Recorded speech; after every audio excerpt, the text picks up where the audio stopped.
Hello dear friends, आज हम आपके लिए लेकर आए हैं नर्वस सिस्टम के इम्पोर्टेंट 10 एमसीक्यूज, जो कि अगर आप pharmacist exam, drug inspector exam, GPAT exam, इनसे रिलेटेड कोई भी एग्जाम की तैयारी कर रहे हैं तो ये काफी इम्पोर्टेंट एमसीक्यूज हैं। ठीक है, इनका साथ ही साथ हम एक्सप्लेनेशन भी डिस्कस करेंगे जिससे कि आपके सारे कंसेप्ट क्लियर हो सके।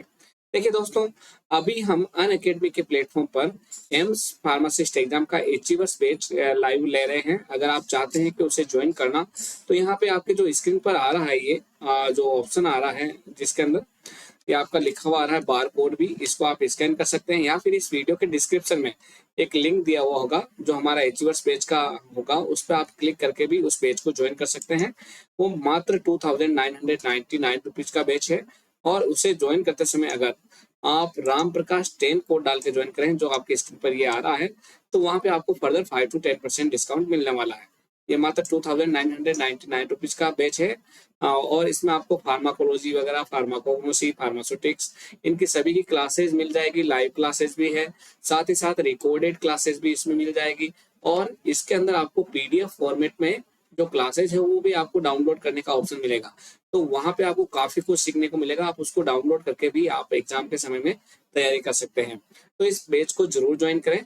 और अभी मैं यहाँ पे वाईटी यानी यूट्यूब पर ले रहा हूँ अनअकैडमी के प्लेटफॉर्म पर नर्वस सिस्टम का एक क्लास जिसमें हम इम्पोर्टेंट 10 एमसीक्यूज देखेंगे। सारे के सारे एमसीक्यूज के हम एक्सप्लेनेशन भी डिस्कस करेंगे, तो कंटिन्यू आप बने रहिएगा जिससे कि आपके सारे कंसेप्ट क्लियर हो सके। तो देखिए, यहाँ पे जो पहला क्वेश्चन है उसकी हम बात कर लेते हैं। पहला क्वेश्चन है, name the basic structural and functional unit of the nervous system.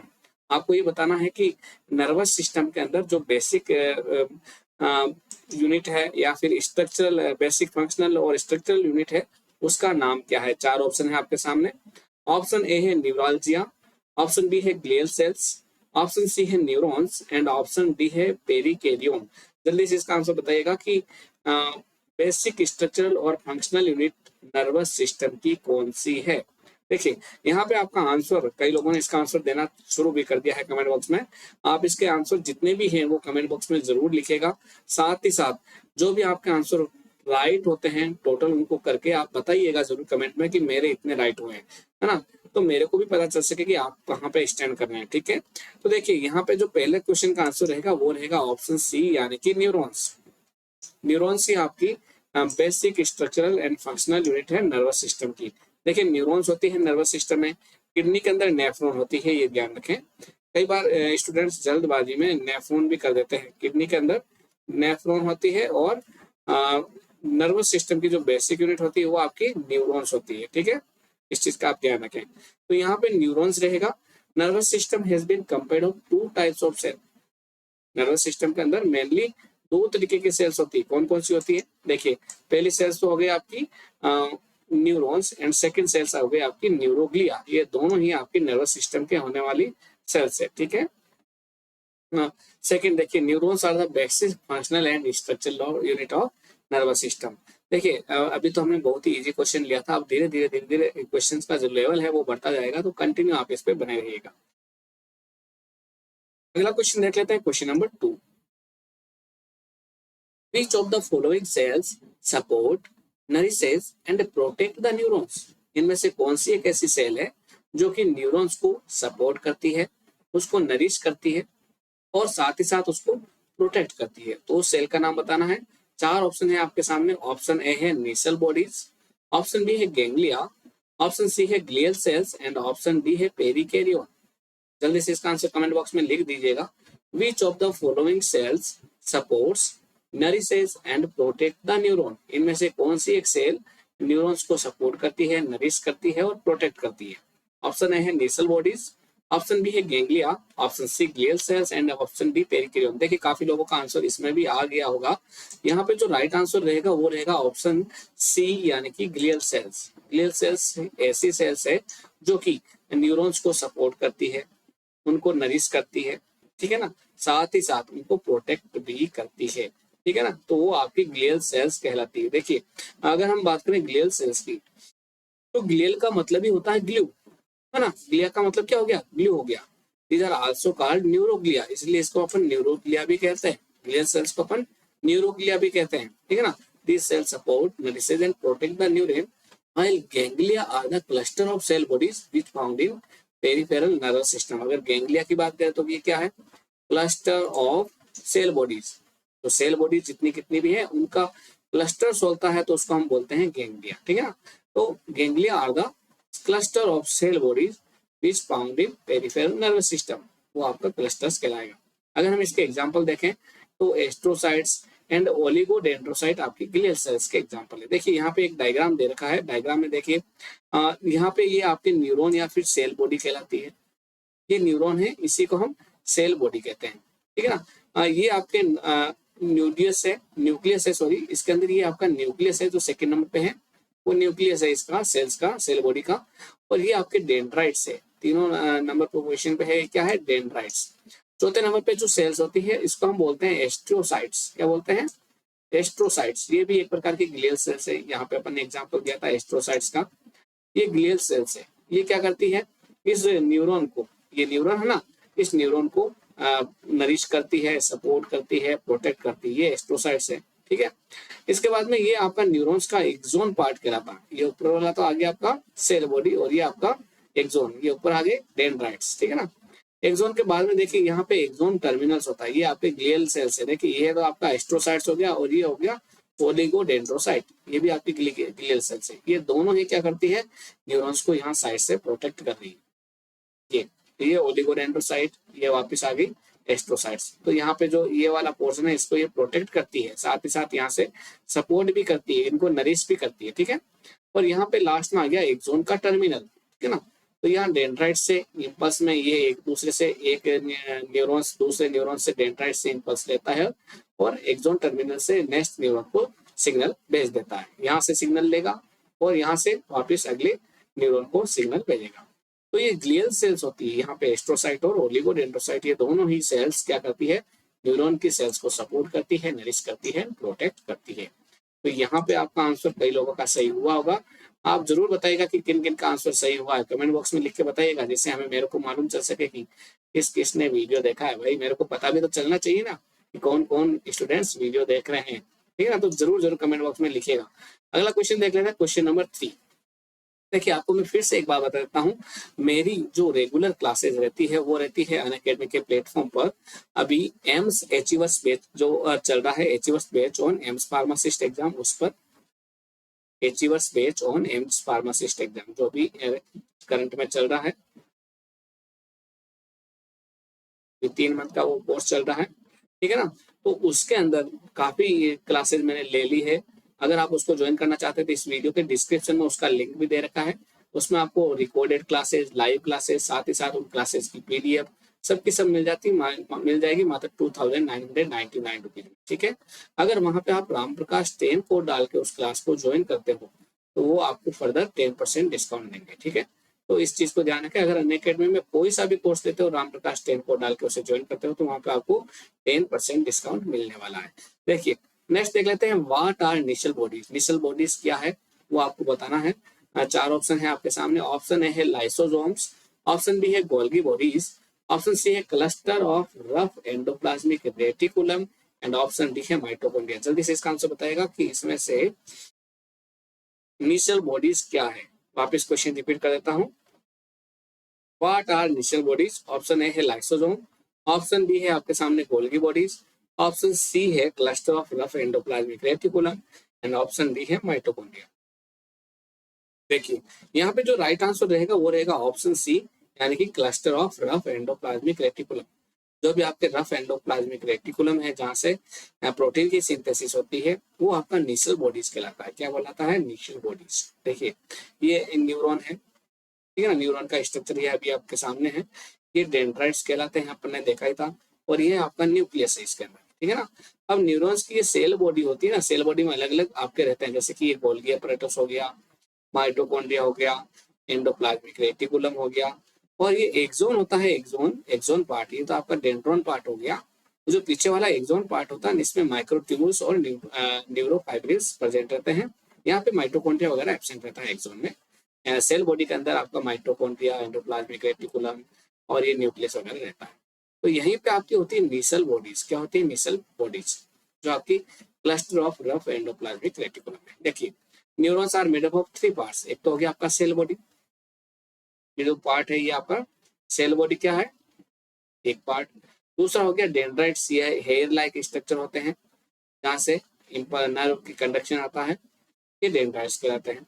और ये पीछे जो टेल है उसको अपन बोलते हैं एक्सोन, ठीक है ना। तो 3 पार्ट है मेन। तो the cell body consist of ribosomes, जो राइबोसोम्स होते हैं ना, क्लस्टर ऑफ एंडोप्लाज्मिक रेटिकुलम, वो निशल्स बॉडी कहलाती है, which is known as Nissl bodies. तो उसको हम निशल बॉडीज कहते हैं। तो यहाँ पे आपका आंसर क्या रहेगा, निशल बॉडी क्या होगा, cluster of rough endoplasmic reticulum, ठीक है। तो ये भी काफी लोगों का सही हुआ होगा, मेरे को लगा है जहां तक। अगला क्वेश्चन देख लेते हैं, question number 4। Which of the following is not found in axon, इनमें से कौन सा एक एक्सोन में नहीं पाया जाता है वो आपको बताना है। देखिए काफी अच्छा क्वेश्चन है। इनमें से कौन सा एक एक्सोन के अंदर नहीं पाया जाता है। 4 ऑप्शन है। ऑप्शन ए है एंडोप्लाज्मिक रेटिकुलम, ऑप्शन बी है न्यूरोफाइब्रिल्स, ऑप्शन सी है माइटोकॉन्ड्रिया एंड ऑप्शन डी है माइक्रोट्यूब्यूल्स। आपको बताना है कि इनमें से कौन सा एक एक्सोन में नहीं पाया जाता है। Endoplasmic reticulum, neurofibrils, mitochondria and microtubules. देखिए काफी लोगों ने इसका भी आंसर दे दिया होगा। इसका जो राइट आंसर रहेगा वो रहेगा ऑप्शन ए, यानी कि एंडोप्लाज्मिक रेटिकुलम। देखिए एंडोप्लाज्मिक रेटिकुलम का अपन ने पहले ही बोला था, रफ एंडोप्लाज्मिक रेटिकुलम यानी कि जो निशल बॉडीज होती है वो आपकी कहाँ रहेगी, डेंड्रॉन्स के अंदर रहेगी, या सेल बॉडी के अंदर रहेगी, सॉरी। और यहाँ पे जनरली एंडोप्लाज्मिक रेटिकुलम एब्सेंट रहता है। Endoplasmic reticulum is not present in axon as it does not synthesise protein. Axon के अंदर आपका एंडोप्लाज्मिक रेटिकुलम एब्सेंट रहता है, ये ध्यान रखें। यहाँ पे अभी अपन ने देखा था, जो पिछला क्वेश्चन था ना उसमें भी अपन ने देखा था कि निशल बॉडीज होती है ना, ये एक्सोन के अंदर एब्सेंट रहती है, बाकी माइटोकॉन्ड्रिया वगैरह एक्सोन में पाया जाता है। यहाँ पे माइटोकॉन्ड्रिया रहेगा, ठीक है ना, माइक्रोट्यूब्यूल्स रहेगी, ये निशल बॉडीज नहीं रहेगी। ये जो एंडोप्लाज्मिक रेटिकुलम है वो नहीं रहेगा, एक बार वापस देख ले इसको, है ना। तो ये एक्सोन है ना, एक्सोन के अंदर ये नहीं रहता है। Endoplasmic reticulum is not present in axon as it does not synthesise protein. Axon के अंदर क्या क्या रहता है फिर, in axon contain mitochondria, neurofibril, microtubule and the cytoplasm of an axon is called axoplasm. जो भी आपका साइटोप्लाज्म यहाँ पे रहेगा एक्सोन के अंदर, यहाँ से लेके यहाँ तक, इसको अपन क्या बोलेंगे, एक्सोप्लाज्म। ये जो एंडोप्लाज्मिक रेटिकुलम होता है ना, ये जनरली कहाँ प्रेजेंट रहता है, सेल पार्ट ऑफ न्यूरॉन में रहता है, सेल बॉडी पार्ट के, इसका सेल बॉडी पार्ट के अंदर एंडोप्लाज्मिक रेटिकुलम प्रेजेंट रहता है। तो यहाँ पे आपका आंसर क्या रहेगा, ऑप्शन ए, ठीक है। ये भी काफी लोगों का सही हुआ होगा, ठीक है। अच्छे अच्छे क्वेश्चन है। अगले क्वेश्चन देख लेते हैं, question number 5। In the left hemisphere of brain, Broca's area is related to. जो लेफ्ट हेमिस्फीयर होता है ब्रेन के अंदर, उसमें ब्रोकास एरिया होता है, वो किससे रिलेटेड है वो आपको बताना है। 4 ऑप्शन है आपके पास में। ऑप्शन ए है स्पीच, ऑप्शन बी है स्मेल सेंसेशन, ऑप्शन सी है impulses received from eyes and option D है reasoning and learning. In the left hemisphere Broca's area is related to, option A speech, option B smell sensation, option C impulses received from eyes and option D reasoning and learning. आपको बताना है कि left sphere में, hemisphere में, जो brain का left hemisphere होता है उसमें ब्रोका एरिया रहता है, वो किससे रिलेटेड है। देखिए यहाँ पे इसका आंसर रहेगा ऑप्शन ए स्पीच। क्या रहेगा, स्पीच। देखिए ब्रोका एरिया वैसे लोकेट कहाँ होता है, फ्रंटल लोब, जो हमारा ब्रेन होता है ना, उसके जो फ्रंटल लोब होता है वहां पे ब्रोका एरिया प्रेजेंट रहता है, और ये जनरली स्पीच से रिलेटेड रहता है। देखिए कुछ और पर्टिकुलर हम एरिया की बात कर लेते हैं कि कौन क्या करता है। तो सबसे पहला आ गया आपका मेडुला ऑब्लोंगाटा। मेडुला ऑब्लोंगाटा क्या करता है, it carry message between spinal cord and brain. तो अभी स्पाइनल कॉर्ड है हमारी और ये ब्रेन है, इसके बीच में जो मैसेज होते हैं उनको कैरी करता है पहले मेडुला ऑब्लोंगाटा। नेक्स्ट आ गया आपका cerebrum part, it interpreted touch, vision, hearing, speech, reasoning, emotions. ये जितने कितने भी आपके इंटरप्रिटेशन होते हैं, टच के हो गए या फिर विजन का हो गया जिसमें अपन देखते हैं, सुनने का हो गया, हियरिंग का, बोलने का हो गया, स्पीच का, रीजनिंग का हो गया, ठीक है ना, या फिर इमोशंस के जो इंटरप्रिटेशन हो गए, वो सारे के सारे सेरिब्रम में होंगे। नेक्स्ट होता है आपका सेरिबेलम। क्या होता है? सेरिबेलम। सेरिबेलम क्या करता है? Cerebellum coordinate muscles movement. जो भी हमारा मसल्स मूवमेंट होता है, जैसे कि पोस्चर में बना रहना या फिर बैलेंस में, बॉडी का जो बैलेंस होता है, जो स्पीच होता है, उसको ये सेरिबेलम क्या करता है? कोऑर्डिनेट करता है। तो सेरिबेलम का काम हो गया, इट कोऑर्डिनेट मसल्स मूवमेंट। इसी तरीके से एक होता है हाइपोथैलेमस, जो कि नीचे की तरफ रहता है। आपको अभी मैं ब्रेन का स्ट्रक्चर बताऊंगा अगले क्वेश्चन में। तो हाइपोथैलेमस भी होता है हमारी बॉडी के अंदर। ये क्या करता है? हमारी बॉडी का जो टेम्परेचर होता है उसको रेगुलेट करता है, यानी ये बॉडी टेम्परेचर को राइज नहीं होने देता है। साथ ही साथ ये हमारी बॉडी में कुछ हार्मोन्स है उनको रिलीज करता है, और जो भी हमारी बॉडी की फिजियोलॉजिकल साइकिल्स है उन सबको ये मेंटेन करता है। तो सबका अलग अलग काम आ गया आपके सामने। स्पीच के लिए आपका क्या होगा? ब्रोको एरिया। कौन सा हो गया? ब्रोका एरिया, जो फ्रंटल लोब में पाया जाता है। तो ये क्वेश्चन भी आपका क्लियर हो गया होगा, और कई स्टूडेंट्स का ये भी सही हुआ होगा। तो अगर जिसका सही हुआ है वो कमेंट बॉक्स में एक बार लिख दे। ठीक है। अब मैं आपको एक बार फिर से बता देता हूँ कि हमने अनअकैडमी के प्लेटफॉर्म पर एक एम्स अचीवर्स फार्मासिस्ट एग्जाम का एक बैच लॉन्च कर रखा है। अगर आप उसे ज्वाइन करना चाहते हैं तो उसे जरूर ज्वाइन करें। उसमें आपको रिकॉर्डेड क्लासेज, लाइव क्लासेज, उनके पीडीएफ नोट्स वगैरह सब कुछ मिलेंगे। ठीक है। तो जितना जल्दी हो सके उसे ज्वाइन करें, और ज्वाइन करते समय राम प्रकाश 10 कोड डाल के ज्वाइन करें, जिससे कि आपको फर्दर 10% तक उसमें डिस्काउंट मिल सके। अगला क्वेश्चन देख लेते हैं, question number 6। Which of the following is the correct order of meninges from outer side to inner side? इनमें से आउटर साइड से इनर साइड की तरफ अगर हम जाते हैं, ब्रेन की अगर हम लेयर्स में आउटर साइड से इनर साइड की तरफ जाते हैं, तो उसमें जो मेनिंजेस का सीक्वेंस है वो कौन सा करेक्ट ऑर्डर में है, वो आपको बताना है। आउटर साइड से इनर साइड की तरफ 4 ऑप्शन है आपके पास। ऑप्शन ए है पायामीटर, फिर arachnoid mater and then dura mater. Option B है pericardium, myocardium and then endocardium. Option C है dura mater, pia mater and arachnoid mater. And option D है dura mater, arachnoid mater and pia mater. तो आपको बताना है कि इसमें से जो करेक्ट ऑर्डर है मेनिंजेस का वो कौन सा है। वो भी आउटर साइड से लेकर इनर साइड की तरफ, यानी बाहर से अंदर की तरफ अगर हम जाते हैं तो मेनिंजेस का करेक्ट ऑर्डर क्या होता है। देखिए यहाँ पे जो आपका आंसर रहेगा वो रहेगा ऑप्शन डी, यानी कि सबसे बाहर रहेगा ड्यूरामीटर, उसके बाद में रहेगा अरेक्नोइड मीटर एंड देन रहेगा पायामीटर। देखिए ये हमारी मेनिंजेस का जनरल स्ट्रक्चर है। हमारी ब्रेन के ऊपर जो है ना हमारी खोपड़ी होती है, इसमें सबसे ऊपर तो ये रहेगी स्किन। स्किन के बाद में जो नीचे वाली मेम्ब्रेन रहेगी वो रहेगी पेरिओस्टियम की। क्या रहेगी? पेरिओस्टियम की। और उसके बाद में बोन आ जाएगी, ये बोन आ जाएगी, स्कल बोन। ठीक है। स्कल बोन के जस्ट नीचे रहता है ड्यूरामीटर। ये मीटर नहीं है, मेटर कर देना, स्पेलिंग करेक्ट कर देना। ड्यूरामीटर क्या रहेगा? ड्यूरामीटर। फिर आता है आपका अरेक्नोइड मेम्ब्रेन या फिर अरेक्नोइड मैटर भी कहते हैं जिसे। एंड देन आता है पायामीटर। ठीक है ना। तो ड्यूरामीटर आपका outer layer of lining skill है, आउटर लेयर लाइनिंग स्किल है। अरेक्नोइड मैटर क्या हो गया? जिसके अंदर ब्लड वेसल्स रहेगा, और इसी के बीच में अरेक्नोइड मैटर और पायामीटर के बीच में होता है सब अरेक्नोइड स्पेस। ये अरेक्नोइड मैटर और पायामीटर, इन दोनों के बीच में क्या होता है? सब arachnoid space.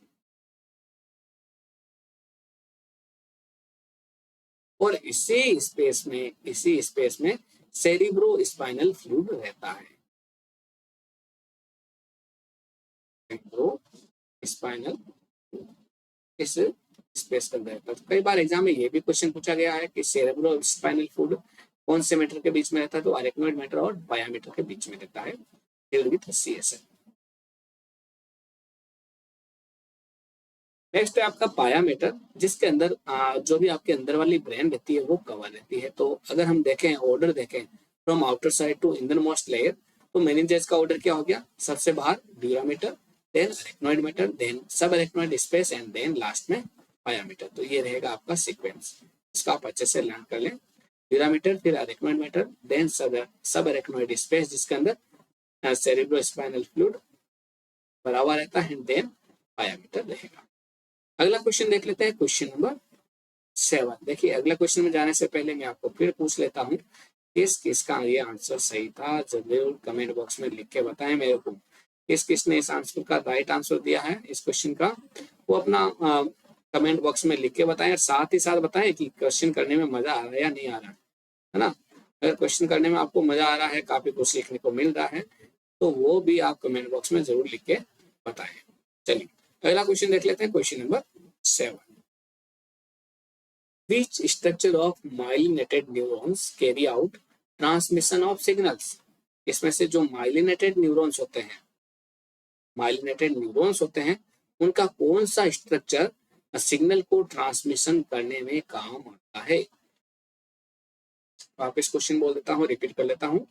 Which structure of myelinated neurons carry out transmission of signals? इनमें से ट्रांसमिशन ऑफ सिग्नल्स करने के लिए, कैरी करने के लिए कौन सा माइलिनेटेड न्यूरॉन्स का स्ट्रक्चर काम में आता है। 4 ऑप्शन है आपके सामने। ऑप्शन ए है स्वान सेल्स, यहाँ पे सी एस साइलेंट है ना, तो इसलिए इसको क्या बोलते हैं, Schwann cell, Schwann cell. Option B है nodes of Ranvier, option C है एक्सोलेमा एंड ऑप्शन डी है एक्सोन हिलो। आप जल्दी से बताइएगा कि इनमें से कौन सा काम में आता है, क्या ट्रांसमिशन ऑफ सिग्नल करने के लिए। माइलिनेटेड न्यूरॉन्स में तो सिग्नल का ट्रांसमिशन कौन सा स्ट्रक्चर करता है। देखिए यहाँ पे जो राइट आंसर रहेगा वो रहेगा नोड्स ऑफ रेनवियर। कौन करता है, नोड्स ऑफ रेनवियर। देखिए कैसे करता है, पहले अपन देख लेते हैं नर्व का ये जो भी वापस यहाँ से देखिए सिग्नल आएंगे फ्रॉम अनदर न्यूरॉन, और यहाँ पे बीच में बनेगा सिनेप्स। क्या बनेगा, सिनेप्स का फॉर्मेशन होगा। जब सिग्नल एक न्यूरॉन से दूसरे न्यूरॉन में जाते हैं तो उसके बीच में जो जंक्शन बनता है जहाँ पे सिग्नल का आदान प्रदान होता है, तो उसे उस जगह को अपन बोलते हैं सिनेप्स। क्या बोलते हैं, सिनेप्स। तो यहाँ से अनदर न्यूरॉन से आपके सिग्नल आएंगे डेंड्राइट्स के पास में। कहाँ आएंगे, डेंड्राइट्स के पास में। ये डेंड्राइट्स है, इसके पास में आएंगे। ठीक है, ये डेंड्राइट्स के पास में आएंगे तो ये बीच में क्या बनाएंगे, सिनेप्स। ये आ गई आपकी सेल बॉडी, सेल बॉडी आ गई न्यूरॉन्स की, और इसके अंदर बीच में न्यूक्लियस बैठा है आराम से। ग्लियल सेल्स, माइटोकॉन्ड्रिया वगैरह सब यहाँ पे होते हैं। इसके बाद में नीचे आता है एक्सोन। ये वाला पार्ट कौन सा आता है, एक्सोन। ये देखिए एक्सोन पार्ट आ गया, ठीक है। ये डेंड्रोन आ गया और ये सेल बॉडी आ गई। 3 पार्ट ही होते हैं। देखिए ये सेल बॉडी हो गई पहला, ये दूसरा डेंड्राइट्स हो गया, और तीसरा एक्सोन हो गया। ठीक है, तो देखिए यहाँ पे रहेंगे माइलिन शीथ। माइलिन शीथ रहेगी, माइलिन शीथ की कवरिंग रहेगी। ये पेरिफेरल नर्व फाइबर होते हैं, ठीक है ना। इसकी कवरिंग रहती है। इसके पास अलग अलग ग्लियल सेल्स भी रहती है, और इन माइलिन शीथ के बीच में जो गैप रहता है उसको अपन बोलते हैं नोड्स ऑफ रेनवियर। क्या बोलते हैं, नोड ऑफ रेनवियर। ये गैप है बीच में जो, ये नोड ऑफ रेनवियर कहलाता है। और बाद में यहाँ पे आता है नर्व एंडिंग। नर्व एंडिंग पे ये मसल्स फाइबर रहेंगे, और यहाँ से वापस अगले यानी अगले डेंड्राइट्स के पास सिग्नल्स आएंगे। यहाँ अगला डेंड्राइट्स होगा, उसके पास फर्दर से ये सिग्नल जाएंगे, और आगे नेक्स्ट और न्यूरॉन जुड़ा हुआ रहता है।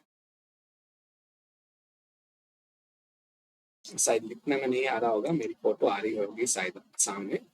तो यहाँ पे और आगे का एक न्यूरॉन जुड़ा हुआ रहता है इसमें, ठीक है। तो देखिए स्वान सेल्स की बात करें, स्वान सेल्स क्या होती है, these are a variety of glial cells. तभी आपकी ग्लियल सेल्स होती है।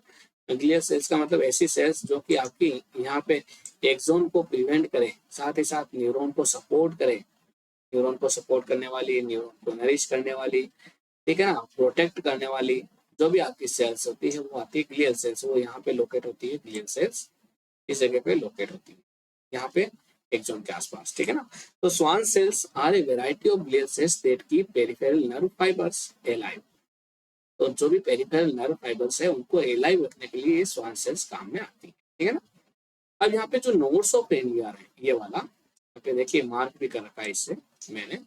नोड ऑफ रेनवियर है, ये क्या है, periodic gap in myelin sheath. जो भी आपकी माइलिन शीथ के बीच में पीरियडिक गैप आ रहा है बीच में, ये वाला गैप, ये जैसे ये माइलिन शीथ आ गई, फिर ये वापस माइलिन शीथ आ गई, ये माइलिन शीथ आ गई, तो ये बीच में जो 10⁻³ mm का गैप लिखा हुआ है, ये 1 मिलीमीटर है, ये 10⁻³ मिलीमीटर है। तो ये वाला गैप होता है ना, it serve to facilitate the rapid conduction of nerve impulses. यही आपका नर्व इम्पल्स को फटाफट कंडक्ट करने में काम आता है, नोड ऑफ रेनवियर, ठीक है ना। तो ये transmission of transmission of signal में काम आता है। देखिए अगला क्वेश्चन भी देख लेते हैं। देखिए इसका आंसर किस किसका सही हो गया वो भी बता दीजिएगा आप। तो इसका आंसर किस किसने सही किया है कमेंट बॉक्स में लिख के बता दीजिएगा। अगला क्वेश्चन देख लेते हैं, क्वेश्चन नंबर 8। टेलेनसिफेलोन रेफर्स टू, इनमें से टेलेनसिफेलोन किसको रेफर किया गया वर्ड है? इनमें से टेलेनसिफेलोन कहाँ पे काम आता है, कौन सा है इसमें टेलेनसिफेलोन? ऑप्शन है ब्रेन स्टेम, ऑप्शन बी है सेरिबेलम, ऑप्शन सी है कॉर्टेक्स एंड ऑप्शन डी है सेरिब्रल हेमिस्फीयर। इनमें से टेलेनसिफेलोन किसे कहा जाता है? ब्रेन स्टेम को, सेरिबेलम को, कॉर्टेक्स को या फिर सेरिब्रल हेमिस्फीयर को? जल्दी से इसका आंसर कमेंट बॉक्स में लिखिए, फिर मैं आपको इसका आंसर बताता हूँ, आप बताइएगा कि इसका आंसर आपका सही है या गलत है। देखिए यहाँ पे अगर हम इसका आंसर देखें तो यहाँ पे आपका आंसर रहेगा ऑप्शन डी यानी कि सेरिब्रल हेमिस्फीयर। सेरिब्रल हेमिस्फीयर को ही टेलेनसिफेलोन कहा जाता है। देखिए ब्रेन का अगर हम पार्ट देखें तो सबसे पहले तो एक पार्ट होता है फोर ब्रेन। क्या होता है पहला part? Fore brain. Fore brain के अंदर दो पार्ट रहते हैं, टेलेनसिफेलोन एंड डायनसिफेलोन। ये आपका टेलेनसिफेलोन है, ठीक है ना, जिसके अंदर सेरिब्रम प्रेजेंट है यहाँ पे, ठीक है ना। तो ये सेरिब्रल हेमिस्फीयर भी कहलाता है, ठीक है ना। ये टेलेनसिफेलोन है और फोरब्रेन में ही आता अंदर की तरफ डायनसिफेलोन है जिसके अंदर थैलेमस एंड हाइपोथैलेमस रहते हैं। थैलेमस एंड हाइपोथैलेमस कहाँ रहते हैं? डायनसिफेलोन। और टेलेनसिफेलोन में क्या रहता है आपका? सेरिब्रल हेमिस्फीयर, सेरिब्रम भी यहीं प्रेजेंट रहता है। फिर देखिए उसके बाद में आता है मिड ब्रेन।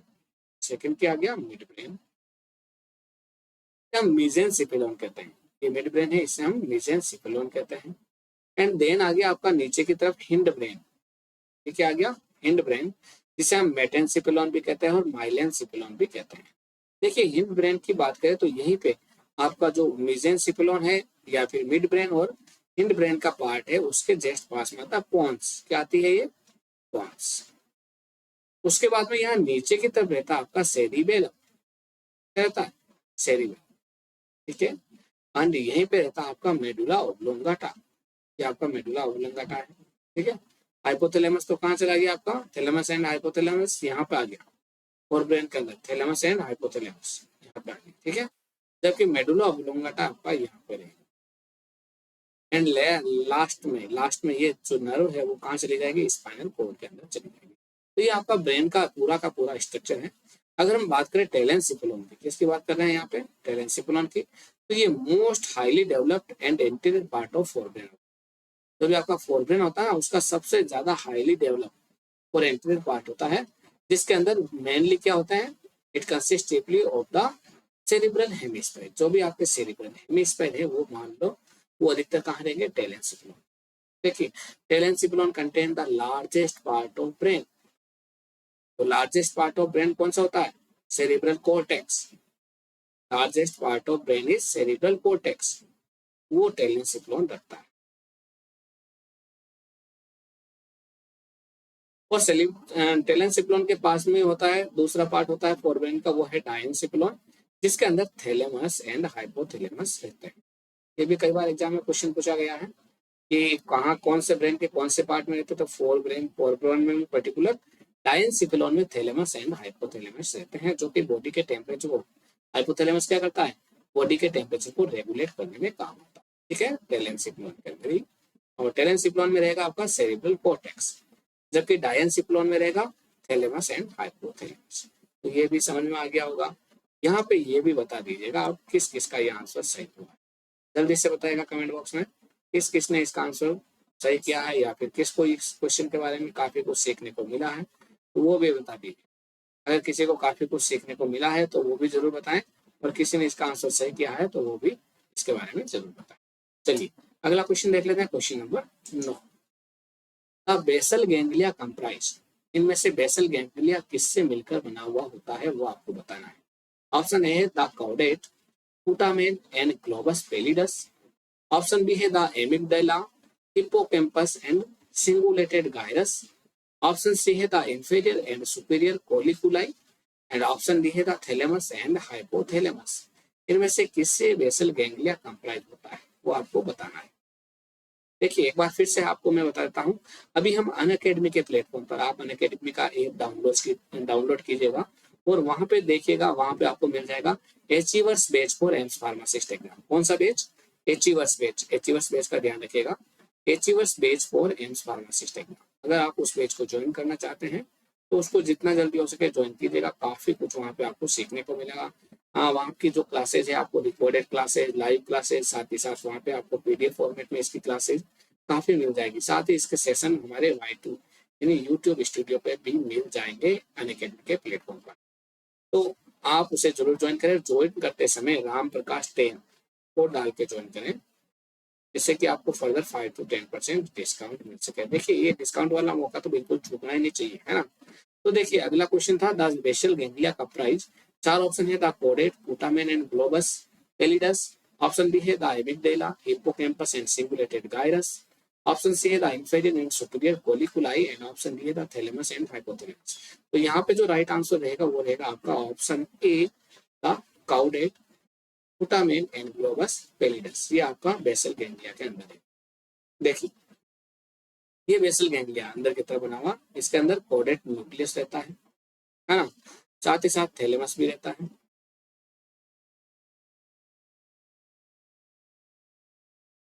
इसके अलावा इसमें ग्लोबस पेलिडस रहता है जो दिल में है। एंड लेटरल पोर्शन पे है पोटामेन, तो ये भी रहता है। देखिए the basal ganglia are cluster of subcortical nuclei deep to cerebral hemisphere. जो भी सेरिब्रल हेमिस्फीयर है उसके डीपली जो भी आपके basal cluster of subcortical nuclei होते हैं वो आपके बेसल गैंग्लिया में रहते हैं। और लार्जेस्ट कंपोनेंट ऑफ अगर हम बेसल गैंग्लिया देखें तो वो है आपका कार्पस स्ट्राइटम, जिसके अंदर कोडेट एंड लेंटिकुलर न्यूक्लियाई रहता है। इसके अलावा फूटामेन, ग्लोबस पेलिडस, एक्सटर्नस और internus, subthalamic nucleus and substantia nigra, ये सारे के सारे पार्ट आपके बेसल गैंग्लिया के हैं। तो यहाँ पे जो सारे पार्ट में इंक्लूड हो रहे हैं कोडेट, फूटामेन, ग्लोबस पेलिडस, ये भी आपका बेसल गैंग्लिया के अंदर ही रहता है। तो यहाँ पे जो आपका आंसर रहेगा वो रहेगा ऑप्शन ए। तो देखिए कमेंट बॉक्स में लिख के बता दीजिएगा ये आंसर किस किस का सही हुआ है, उसके बारे में बताइए। और आज का लास्ट क्वेश्चन हम देख लेते हैं, क्वेश्चन नंबर 10। इन general afferent nervous nerves carry sensory information. जो भी अफरेंट नर्व होती है वो सेंसरी इंफॉर्मेशन को कहाँ से कहाँ तक कैरी करती है जनरली, वो आपको बतानी है। In general afferent nerves carry sensory information. Option है to the central nervous system, option B है to the peripheral nervous system, option C है from the central nervous system and option D है from the cortex. आपको बताना है कि afferent nerves sensory information को कहां से कहां कैरी करती है। अफरेंट नर्व्स कहां तक कैरी करती है। देखिए to the central nervous system, to the peripheral nervous system, from the central nervous system and from the cortex.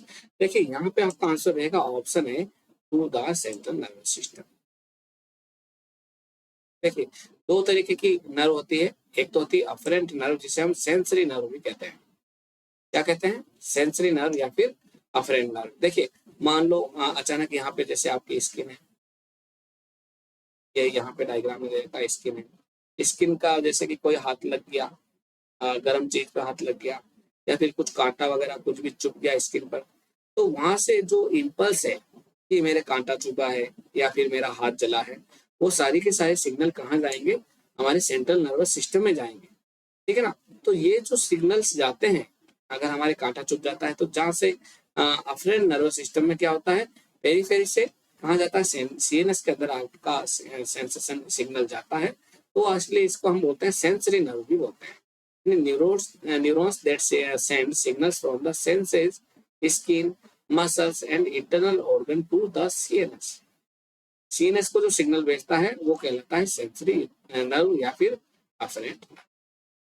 तो इसी के अंदर होता है इफरेंट नर्व जिसे हम मोटर नर्व भी कहते हैं। क्या बोलते हैं, इफरेंट नर्व और मोटर नर्व।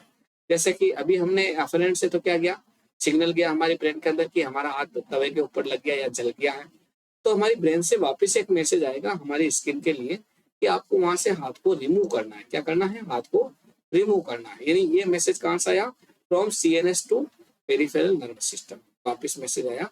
तो उसी को हम बोलते हैं मोटर नर्व या इफरेंट नर्व।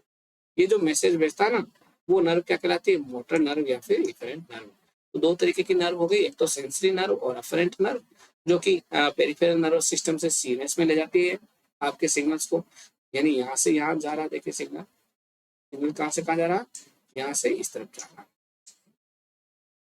और दूसरी हो गई आपकी सीएनएस से पेरिफेरल नर्वस सिस्टम में जा रहा, देखिए डायग्राम भी देखा, यहाँ से इस तरफ जा रहा, ठीक है ना। तो सीएनएस से जो नर्वस सिस्टम की पीएनएस में जाता है, मसल्स के पास में जाता है, तो वो क्या कहलाता है आपका मोटर नर्व या फिर efferent nerve. Neurons transmit commands from the CNS to muscles, glands and, तो ये आपका मोटर नर्व कहलाएगा, ठीक है। तो ये भी आपको समझ में आ गया होगा। अब बताएगा कि इसका आंसर किस किसने सही दिया, बता दीजिएगा। देखो ईमानदारी से ये भी बता दीजिएगा, साथ में ये भी बता दीजिएगा टोटल 10 में से कितना आंसर सही है ना, जरूर बताइएगा, जिससे कि आपके बारे में मेरे को कुछ आइडिया लग सके।